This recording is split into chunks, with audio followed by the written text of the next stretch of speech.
Welcome to Honest Talk about heartbreak, dating, and relationships. The podcast helping you navigate your path to happy ever after with your host, Rob McPhillips from RelationshipGPSProject.com. So the question is, how are people like us, who didn't grow up being taught how to have an authentic relationship or have any great relationship role models, who are facing the usual challenges and stresses of work and life, how do we get over breakups, get into authentic relationships, and maintain love and connection with all of the challenges of the modern world without losing our identity or sanity? That is the question, and my quest is to give you the answers. I am a holistic wellness coach. Okay. And I teach people about how to rewire, well, first how to identify what the stress patterns we have from like depression, anxiety, injuries, day-to-day activities. Those patterns become our new normal, which can lead to adverse symptoms and health issues. And so when we can identify those patterns, we can rewire our nervous system. Okay, that sounds interesting. Develop new patterns that are from a stress-free place of the nervous system. Okay, so holistic means that you do the mind, body, spirit, everything? Correct. Okay, and so what does that look like? When someone comes to you and they've got, so maybe like you're dealing with someone who's gone through a breakup and they come to you, it's obviously a lot of stress and whatever. How does that look like when someone comes to you and what you actually do with them? Mm-hmm. Well, in terms of a breakup, we specifically focus on that conversation. And normally when you're going through heartache and it's something that you're willing to share with somebody, the most important part is to sit with somebody and be a witness to their story and let them get off their chest whatever needs to be said.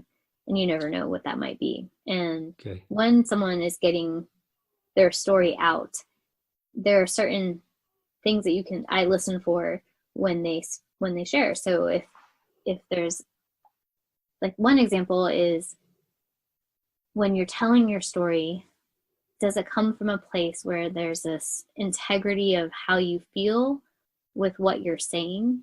Is there a congruence in that connection? Or is your story something that sounds memorized, like it's a script that comes out of your head, and there's a disconnect between if you say, I'm really angry and, I'm going to keep going through my day-to-day, like the best that I can. So when someone says, I am really angry, but they don't show any sign of anger, like those are little signs that I can listen for as they're telling their story. And then we'll go back and I'll say, I noticed some of these things that you mentioned. Would you like to talk about any of them in particular? And I let the client choose where they want to start, because that's what's going to be most surface and easier to connect with. And then from there, we can talk about if anger is in their body. Usually we feel a lot of anger in our chest and we feel also like anxiety, depression, like a lot of that we feel around our rib cage, our hearts, usually in our head, our shoulders. And then on the spiritual level, if they're ready to move forward, forgiveness is usually, for me, it's a spiritual action, because when you're forgiving somebody, you're releasing something in your connection to them. Like there's no physical change that happens. There's not like, oh, I'm going to give you back, your CDs or these books or these clothes that are yours. But I'm going to choose to let go of what I've been holding on to and trust that release will help me have what belongs to me back, and I can be whole versus feeling like I'm fragmented. I can imagine a lot of people would be like, yeah, I just want to dump that anger on them, like have that anger back. Mm-hmm. But yeah, I get what you're saying. So, okay. So I'm interested in what you said about you identify the stress patterns. What exactly would that mean? Mm-hmm. Yeah. So in understanding our bodies, we have, like, I'll make it really, really simple as an example. When you sit down, if you're walking somewhere and then you go to sit down, whether it's at your desk, in the car, maybe not in the car, at a restaurant, in the kitchen, at the table, you will have a pattern with what we do with our legs. Some people open their legs. Some people cross their ankles and tuck their feet right under the chair. Some people cross their legs. So we have like a pattern of movement that's our normal. And those patterns of movement that are our normal can come from the sympathetic nervous system, which is we most of us know as fight or flight. And when we have fight or flight patterns, those become signs. That's like the indicators of, oh, your body's coping with stress. And so you can start to talk about what's going on in your body and recognize, oh, I have this pattern of movement. I have this thought pattern that I loop over and over and over in my mind. And when we have those things that,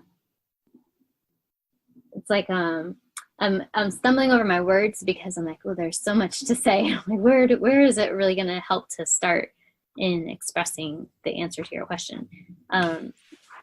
Okay, so if I can summarize, if I'm understanding, so basically it's we have neural pathways, we have habits, and we do what we've always done, and we kind of follow those habits so much that the neural pathway becomes a rut, and then we get stuck in the same response even when it doesn't help us. Correct. And so what you're talking about is really when someone is under stress, they have a way of dealing with it, which they always have, which may be drinking too much, it may be comfort food, or getting angry and taking it out on someone else, or something like that. And what you do is you break down what the structure of that pattern is, and then have I understood that right so far? Yeah, that's really accurate. The part where I think I'm going a little bit more specific is in the body, literally. So if you tell me you're, and we can use breakups, for example, if you get in your head because you and your partner keep having the same conflict over and over again, and in your mind, you hear your own voice talking to your partner, and let's say you're yelling at them or you're defending yourself, and you have that same internal argument over and over and over again, that thought pattern in your mind literally changes your physical structure. So it could change the direction your eye sockets face. It could change how close your shoulder blades get to your spine. So when we get triggered in our stress, like our scapula will move back closer to our spine, and it maybe might flare out our rib cage. And so that's a fight posture in our body. And the more you repeat those thoughts in your head, the more your body changes shape to match those thoughts. And so identifying a stress pattern can look like, well, where are your shoulder blades relative to your spine? And if they're really narrow or if they're wide, maybe one side has a more dominant narrowing pattern. And so you can literally look at the body and go, oh, okay. We might not look at someone's scapula and go, oh, that's because you're having a breakup conversation or a fight with a partner in your mind. But when someone's sharing their story, that's one way to start identifying where the stress patterns might be affecting them physically in ways that are more subtle. Okay. Yeah, I can see. And what comes to mind is that is probably going to be particularly effective for people who are very disconnected from their emotions or don't want to really talk about it. Like it might be typically men don't want to talk about as much about emotions, and they don't want to kind of rehash the same thing. So it may be that in looking at the physical, because there is the physical posture that matches the emotional state, and in talking about and dealing with the physical, you don't have to go into the content of the emotional quite as much.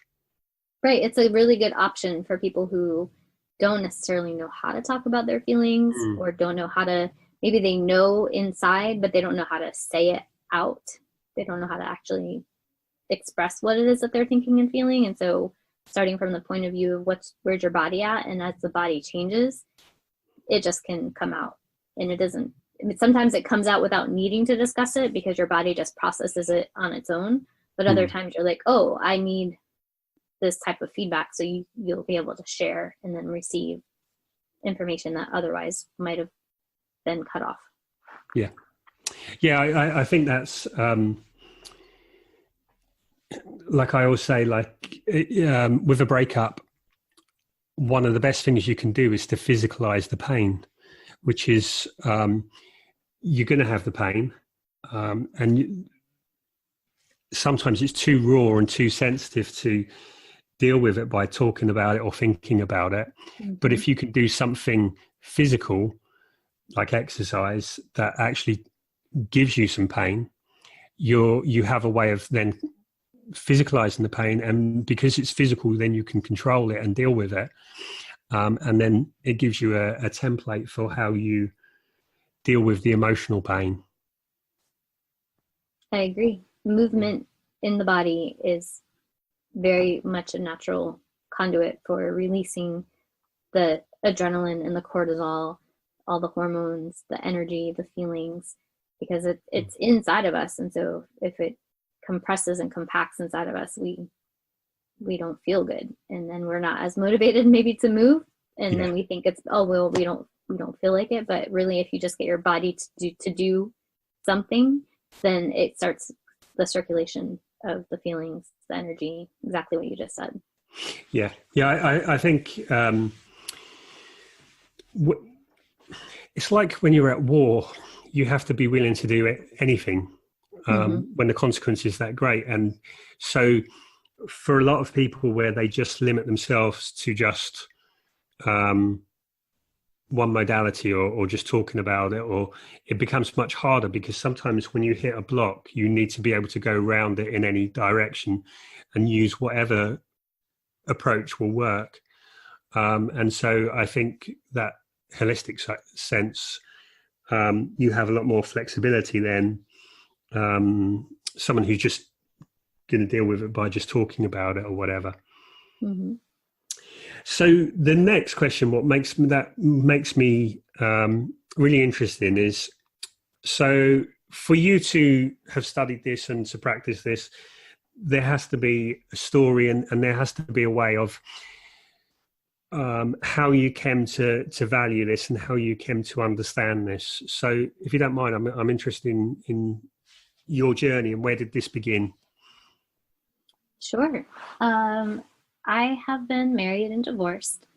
I used to live in Florida and moved from Florida to Oregon, which is quite a distance in the United States. And when I moved out to Oregon, I had a lot of changes in my digestive system.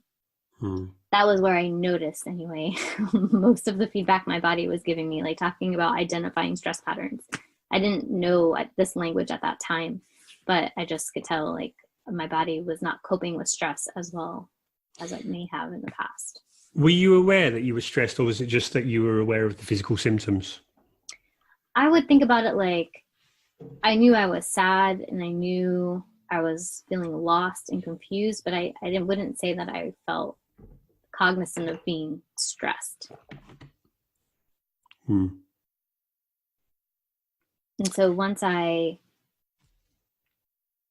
moved and started life from a fresh place, you would think like, oh, I don't have any kids. Like I have my whole life ahead of me. I was 30. So the world is my oyster. I should have this energy to go and create and be and explore and figure things out. But I didn't feel that way. I felt lethargic and apathetic and confused and then frustrated because I'm in this new position and I'm healthy, or at least I think I am, and I have ideas and dreams and goals. So what's wrong with me? That pressure that I put on myself started to compound, and I think that made the stress response in my body worse, and I wasn't noticing that there was a connection in that way either at that time. So I thought, well, if I just, maybe it's how I'm eating, maybe something's wrong with me because I'm not eating really great. So maybe if I just take better care of what I'm putting in my body, well, maybe I'm not exercising enough. So if I exercise more. So I thought I was doing what I understood or had done in the past to just make my body feel better, and nothing I did worked. And that's when I started figuring out like there's more to this than like the mind, like the talking about it or the processing it or journaling or having a therapist. There's more to this than exercise and taking care of my body. And that's when I was like, what does my body need, and how do I find the answer to that? And so was this usually when someone's after a breakup, they kind of, it dominates their thinking and it's all they can think about, and it's the questions of like why, what happened. Did you have that, or was it just the physical symptoms? When I first found out that my husband, he shared with me that he had had an affair. Oh. And when I found that out, of course, I literally didn't think about anything else. I had a visceral reaction in my body.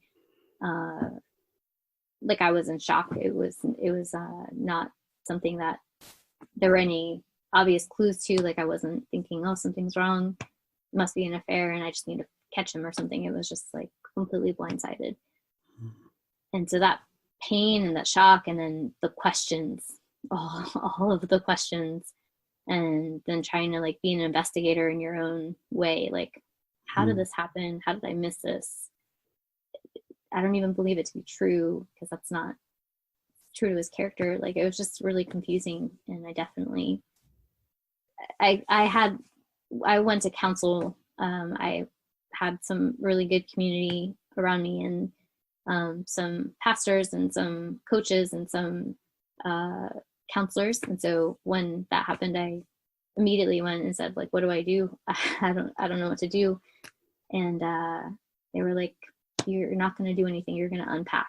Like, you can't find a way to make this right or fix it. Like, you're going to have to live through whatever you're feeling and whatever you're processing. You can't just plug in some, like, take this action and that action, and then you're going to get a different experience on the other side. It's just like, if you're feeling this, you just have to like literally unpack and live with it for a little while until it's run its course. And that was really tough for me because I just wanted to be like, okay, this is broken, let's fix it. Yeah. It doesn't work that way. Yeah, it's really that when you go through something as traumatic as that, and it sounds like it was quite a devastating, like I can imagine being in that situation. And when you are in that, like the devastation of a breakup is because your whole future you saw like with your husband, and then everything was tied up with that, and it feels like everything's gone. And so the journey from that to being like whole again and feeling able to like how you were before all this came up is really about you becoming a new person and having a whole new journey, whole new vision and for your future.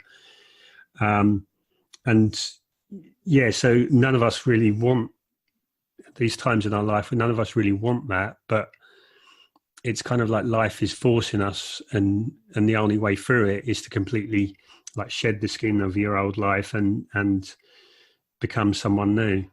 Mm-hmm. So yeah, and that's never going to be easy.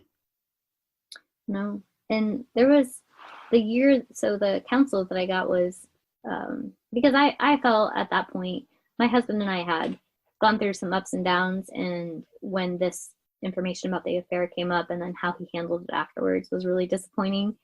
I felt like in my gut, like, we're done. This is going to end. And all the counsel around me said, give it a year. Don't make any decisions right now. You're emotional. This is not all, like, you're feeling like you've just been hit with a tsunami. Don't make decisions in this moment. Give it a year. So I said, okay, I submitted to that advice and gave both of us the space to walk through whatever that might look like, the unpacking process, if you will. And in that year, I mean, we did get divorced, but in that year, one of the most life-giving revelations that I had, like in my own self-reflection, was I did not know the difference between being committed in love versus in fear. And I think based on the way that I was raised, I was really fear-based in my decision-making, my affection, my values. And it was subconscious. And when my husband would say, you know, I don't feel like you trust me all the way. And it wasn't about his faithfulness. It was just living our lives together. Like, I thought I had the ideas, we were in business together. And so there was conflict in our interpersonal day-to-day stuff that I think he didn't know how to communicate. He was really easygoing and supportive and sometimes really passive. But I guess when he wanted to have a voice and stand up for himself, he didn't know how to overcome my more dominant communication style. And I like to process through like bantering, and that can come across as argumentative when I don't really mean it that way. But for him, he would internalize it like, oh, she's just arguing, she just wants to win. So we missed each other in some of those ways. But through him trying to give me some feedback in that year, I'm like, okay, you know what? I was afraid. I had so many internal protection mechanisms that I didn't even know that were there. Like, all these rules had to be followed that I learned or taught myself to believe in high school and my early 20s. And then they manifested in our marriage and I never knew it. And he felt that rigidity inside of me. He didn't know how to address it, and I didn't see it until later. And he was like, I just don't feel like you have enough grace for mistakes and things like that. And I was like, okay. So I just had this like clarity, this paradigm shift in my head, like, oh, I'm not just embracing relationship and marriage and commitment for what it is. Like, I'm making it a performance. I'm asking of myself, like, you have to meet this standard of showing love versus just being present and loving. And it's going to be good and bad. You're going to have good and bad days. But at that time, I didn't know how to think that way. So I had a lot of fear in the way that I knew how to be a partner versus like grace and love. So that year of us separating really taught me to see that side of myself like I'd never noticed. So that was a helpful, nurturing, healing aspect of a bad thing. Yeah. One question. So when you said a lot of fear, what was your fear of? I think I was afraid of being abandoned. Okay.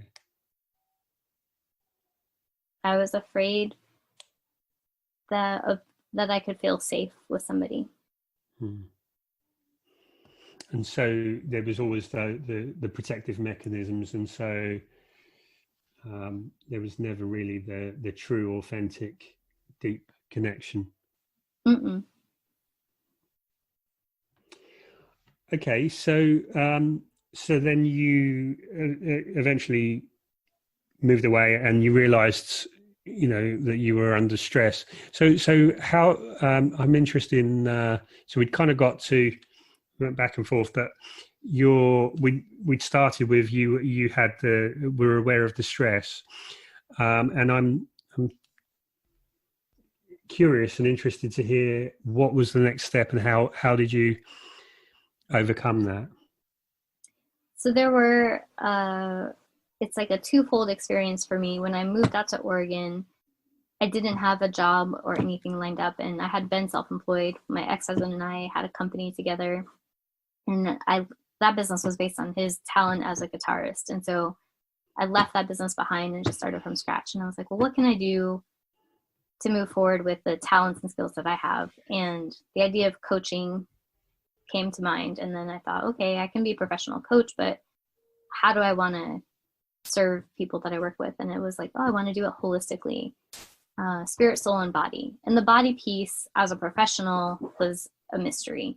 And if Oregon and Portland specifically is a mecca of anything under the sun, Eastern medicine, alternative medicine, alternative movement, like anything you can dream of. It seems like Portland has at least one, if not multiple studios that will train and educate you in some form of body mind connection. And it was a little overwhelming at first, because I was like, well, maybe I should study nutrition or Chinese medicine or acupuncture. Like, what about the body will help me with my body, and then help me help others. So I just was doing research, and through meeting somebody, and it's an odd experience when someone's like, you should try this thing. I can't really explain it to you, but just show up and see what it's like. And so that's the invitation to me getting to learn the practice of the Fajardo method of holistic biomechanics, which is what my training was in. So that was for me the next step. So I just went to this class. I got an invitation. We laid on mats, just like in a yoga class.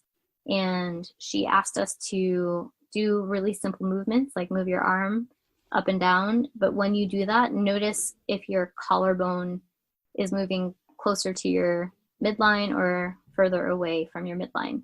And I had never thought about what the heck my collarbone is doing. And no, I'm just, as you say that, I'm moving my arm up and down and trying to focus. Yeah, it's really like a different way of thinking about exercise and movement. I never heard of anything like it. And during class, the teacher doesn't help you know the answer to the question, which was another interesting thing. So if we talk about identifying patterns, a pattern that I have is I like to know the answer. Like, I need to know is a thought pattern. That's a stress, like a fight or flight survival pattern. And so in that class, there were so many questions, like when you move your arm up and over your head, does your collarbone rotate in the same direction as your hand or the opposite direction of your hand? I don't know the answer to that. After 45 minutes of doing this movement, I still didn't know the answer. And it was really frustrating. And then later that day, I was tired. I took a nap. I slept 3 hours. Like, I slept like a baby. And I hadn't had that type of deep rest in a while. And I woke up and I felt like $1 million. And something clicked in my brain. Like, I have no idea what that class was about or even how to understand it, but my body responded super well. And she happened to have a teacher training the next month. And so I was like, well, I'm just going to do this for my own personal development. And all of the symptoms I had about my digestive system started going away. My energy started to increase. I lost a lot of weight from the stress. My body started gaining weight in a really good way again. Like, everything about the inside of my body started to shift and change to be better and healthier. And I was like, this is really cool. I'm going to start sharing this. So part of her training program is that you share what you're learning and practice with other clients. And so I started doing that, and clients started having physical transformations, and then taking that over to the emotional, mental side of it, and seeing people who have anxiety and depression and be like, okay, well, let's work on sensing your rib cage and see what changes. And then them having transformational experiences, shifting in their body and their mindset and their feelings. And so this just become a way of life for me and a part of my professional services. So I can imagine you going to the supermarket or sitting in a theatre or something and kind of looking at people and saying, no, let go of that stress. That kind of, I'd imagine, having done that for quite a while, you can look at people and see the emotions that go with the posture. It's true. Yeah, you can definitely look at people and read what's going on in their world. Maybe not specifically, but definitely in their structure, you can see it. Okay, so then you trained, and so so you've got the physical aspects, and then, so when you talk to someone, it's kind of, you're talking about the emotions, and you're just kind of watching their body and then changing the pattern of the body with the emotions. Am I understanding that correctly? Usually we don't often talk specifically about, like, especially if you're coming to me because you have something wrong with your body, then we'll talk about maybe how your structure changes and that might affect what you're feeling or experiencing. But in a breakup scenario, usually we're talking about something, and then if there's something that comes up that I can easily help them identify in their body, like we'll talk about that maybe. I'm trying to think of an example. One thing maybe that could help and that could be illustrative is, do you have a particular case study that you can think of that sort of sums up how you work with people and the impact that it has maybe on breakup or less specifically on something else? Yeah, I have a client. His name is Jason. Okay. And he's young. He came to me because his therapist said, you need to talk to Sherry to help recover from your broken heart. And he's a football player, and he had a lot of depression and anxiety built up in his body. He got a scholarship for football. His coach in college demanded it's like a full-time job. Like, your classes are a priority, but football is the rest of your life. Like, we own you type of experience. And so for him to physically have to show up every day and perform, also mentally be present for class and then do homework, etc., he was overstimulated relative to what he could give to the demands of his day-to-day. So he would come in and we would just start the conversation. Where have your thoughts been this past week about your ex? And so he might share what those things might be. Great. Now, over time, we started helping him create relationship between this thought and this body part, because his chest was in a collapsed posture.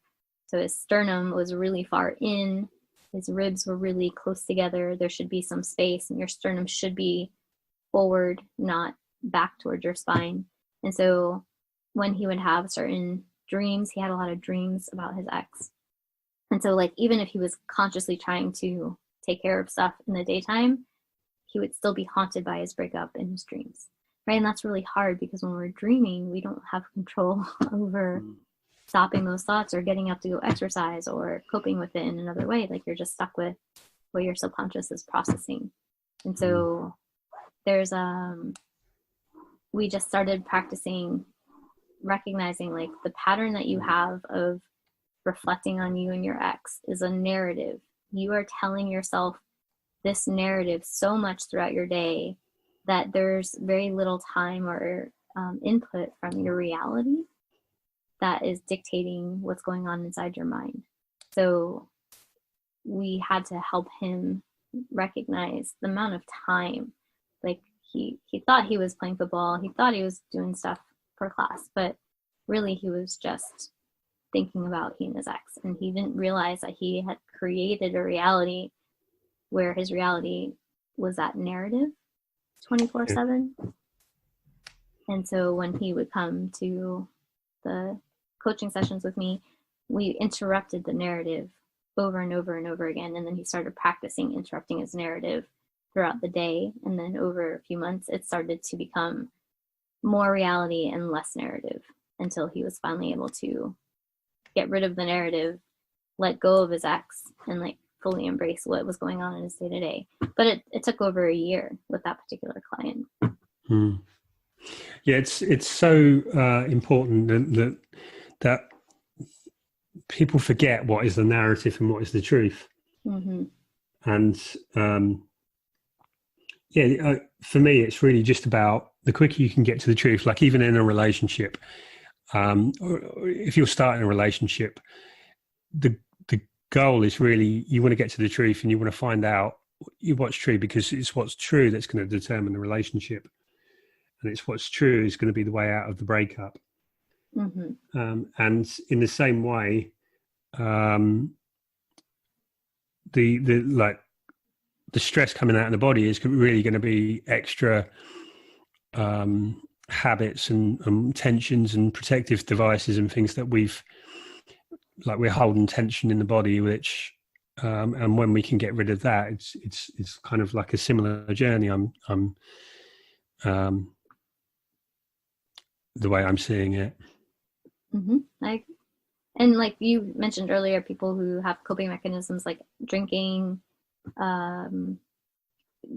we have all a variety of coping mechanisms to suppress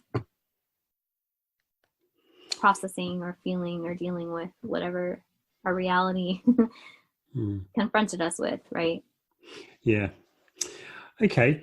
And so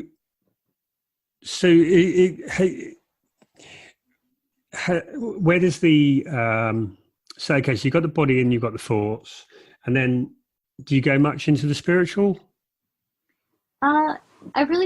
That's a great question. I really try to meet whoever is sitting with me where they're at spiritually. And people have a variety of ways of expressing their own spirituality. Some people have like a specific faith in some type of religion. Some people just are open-minded to the universe and the idea or a spirit of love. Some people, that's most people. I rarely have anybody that says there's nothing I believe in and I'm not open to the idea of anything outside of myself.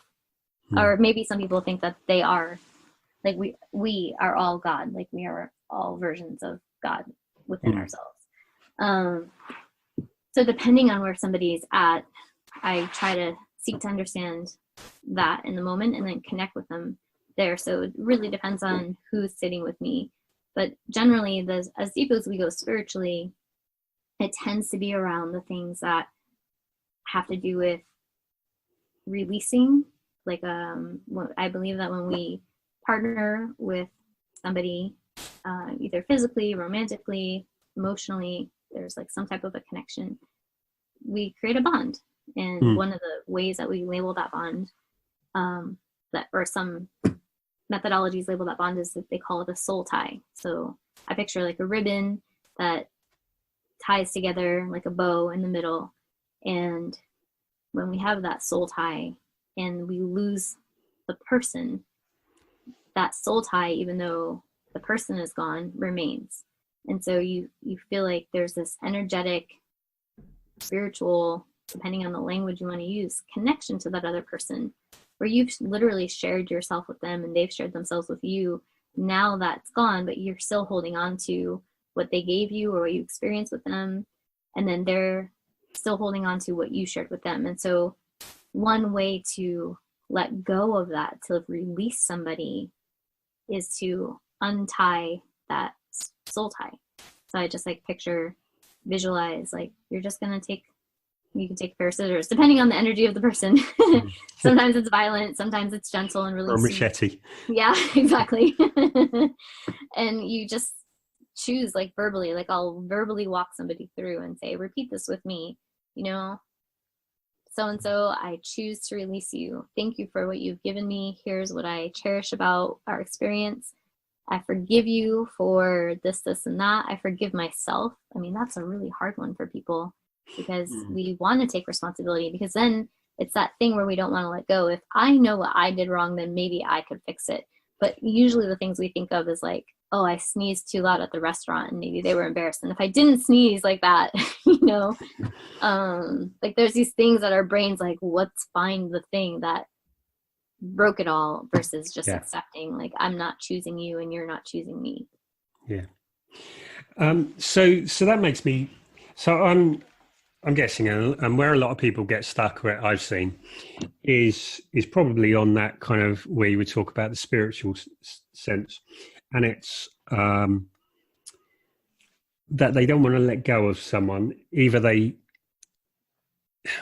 holding out because they still think there's a chance, or it's a sense of like, I've invested 20 years in this. If I let it go, it means it didn't mean anything, or I've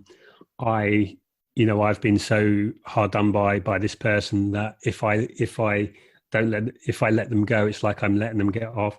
So my question is that where you see the most resistance there, more than say in the body or the emotions? That's a good question. I definitely see that's where the greatest stickiness is, but I wouldn't necessarily know if I think it's where the most resistance is. I think the resistance might be to what you said earlier, is the reality versus the narrative. Yeah. So let me believe what I thought to be true versus recognize and acknowledge what is currently happening and true. I think that's where a lot of resistance happens. Once they're past that point and you're like, okay, I just acknowledge like this is it and I don't know what's next. It doesn't mean that you're not still considering what if, you know, what if we did circle back. Doesn't mean you stop considering the other options, but you're not holding on to it as if it's the only way forward. So now you're open to, there are other ways, other options for me to move forward. So I think after that part for resistance is gone, it's not as hard to, I think what it's really like, it's been, I'm like just reflecting right now and I can feel it in my heart. Those moments with the clients or the guests on my Breakup podcast, when we get to that point of after they've shared their whole story and we've like identified, here's where I'm stuck. Here's what I'd like to be different. I'm like, you know, do you want to stay stuck? And I'm paraphrasing because it comes out in different ways. Or would you like to move forward? And they'll say, no, I want to move forward. So then I'm like, great. So here's what you've mentioned. You're really angry. And sometimes we don't have the words like to be validated in our anger and know we're not insane, we're not crazy, or maybe we are. Like maybe that was really out of control of me, but I just need to be heard, right? So there's this piece of us that almost demands to be seen and understood. And if I can hear them and then repeat back to them, like, this is what I see. Here's the other side of the story. Here's a different perspective. And here's probably what you meant and where you were coming from. Just that little bit of validation helps somebody like, whew, the weight just got lifted off their chest. And they're like, yes, that's exactly what it was. And I didn't know how to put it into those words, or I didn't know how to admit it to myself like that. But when you say it, it makes sense. And then once that like part clicks for them, then it's like, I'm willing to forgive.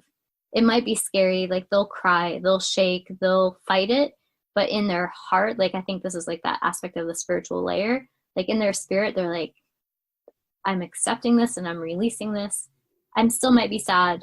This still might not get any easier in the next couple of days or weeks, but at least I'm stepping forward with my future and I'm moving on. And it's really special. Like you feel the resistance and you feel the vulnerability. Like that vulnerability moment with somebody is precious. Yeah. Okay. So the next question that comes to mind from listening to that is, now, I don't know, how long have you been practicing in this therapy? Combined, like the holistic, 20 years altogether. 20 years. Okay. So,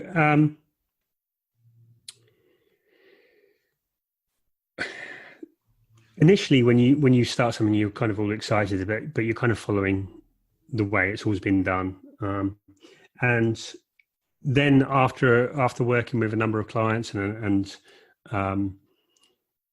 seeing experiences over and over again, you kind of get your own ways of doing it, and you start to see the parts that are most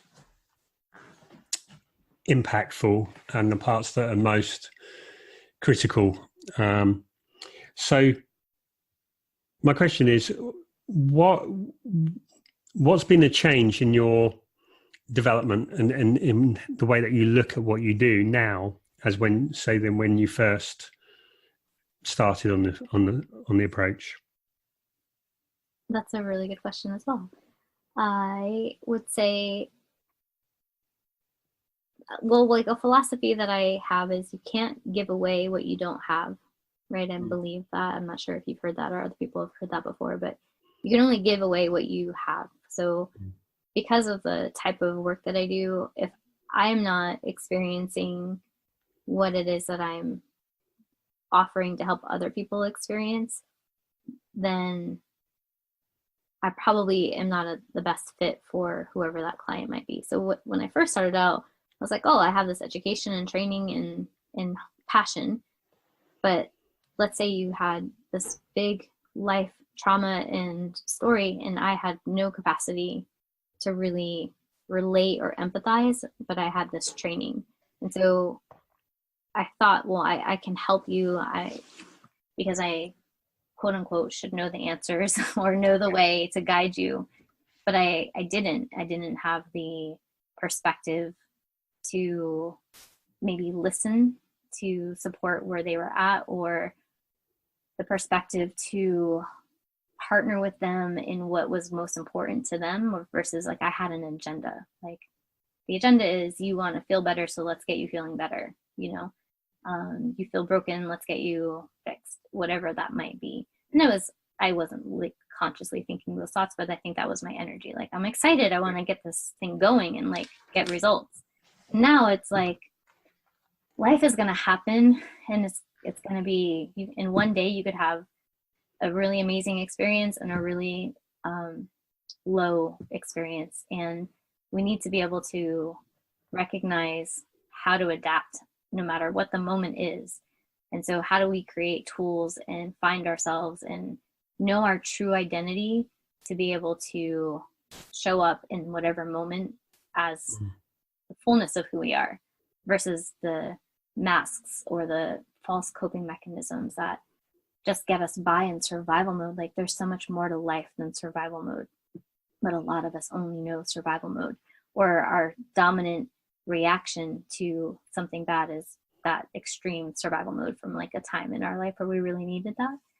And so as I've evolved in understanding how my own patterns of being in survival mode versus like, oh, this is how I am, and maybe I don't know how to handle this, like I'm not going to try to be who I'm supposed to be. I'm going to be the best version of myself right now, which might not be the best, it might be a really immature, moody, grumpy person. And I'm sorry that I didn't show up better, but this is the truth about where I'm at. And like embracing just my humanity more helps me embrace other people's humanity more, which then as they're going through change, it's just an experience, right? Like there's not like a before and an after.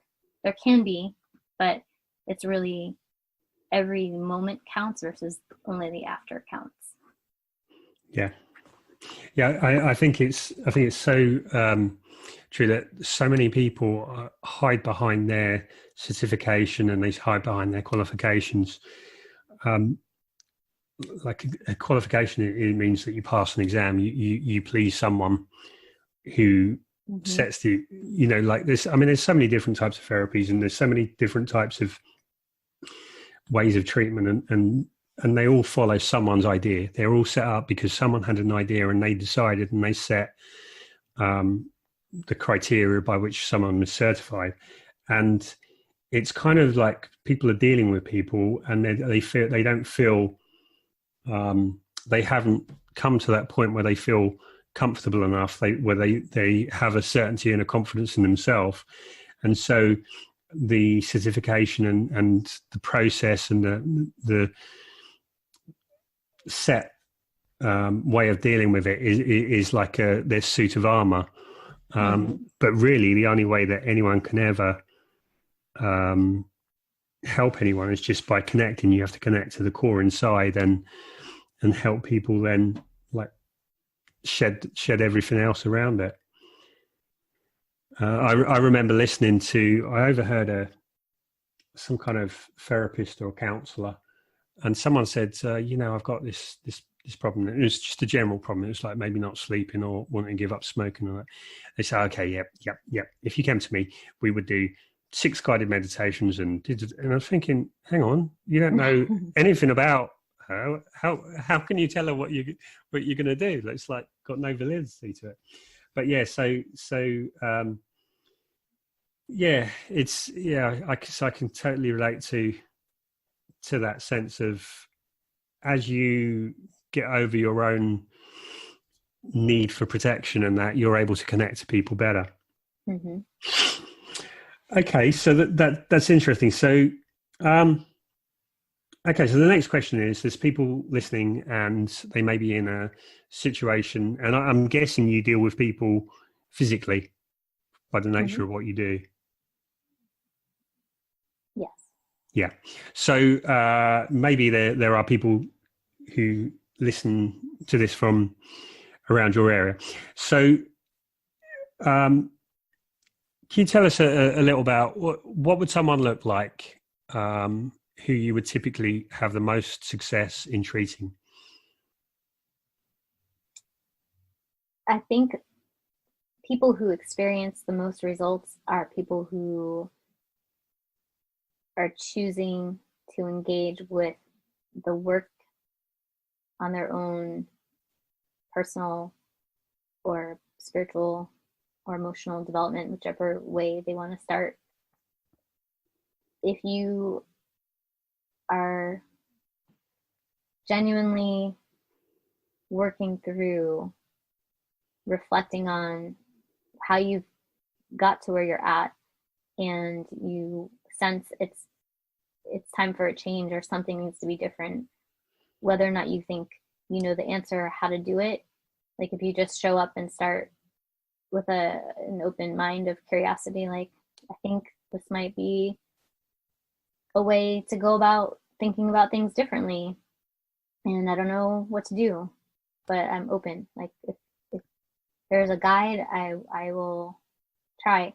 And just to give credit, and I've noticed this when I have talked with dozens and dozens of people about their transformation, a lot of people are you're already doing a lot. Like, we get really down on ourselves because we have bad habits, right? I think a common, it's interesting for me when I have this breakup podcast and everyone tells me their breakup story, I would think self-esteem would come up more often, or I would think depression even would come up more often. And those things come up, but not nearly as commonly or as primary as I thought they might. One of the things that is most common is alcohol. I went through a hard time and I drank, or we were going through a hard time as a couple, one or both of us drank. And especially during the breakup time or the aftermath, people drown their sorrows in alcohol. Yeah. And eventually, and I'm sure this isn't true all the time, but like, it's been fascinating to hear. I drowned myself in alcohol for several weeks or several months or over a year. And then one day I just decided this behavior, this habit I've been accustomed to is not serving me well anymore. Like, it's gotten me fired, or I woke up and didn't know who was sleeping next to me, and that happened one too many times, or whatever their trigger might be. But there is a line that gets drawn in the sand in our body and in our brain, and it happens without us really efforting for it. And so we can be really hard on ourselves during the time where we're not making the best choices for ourselves. Yeah. And in that, I just feel like acknowledging, like, you are going through something painful and it is hard and you might not know how to make better choices, but the fact that you're going through it and you keep showing up every day is a step in the right direction. And sometimes that's all that you have, and sometimes that's enough. And so just that is a start, because eventually you're like, okay, I want something different, and then you'll make different choices. And it's usually in those moments where people have the most success in healing or shifting or changing.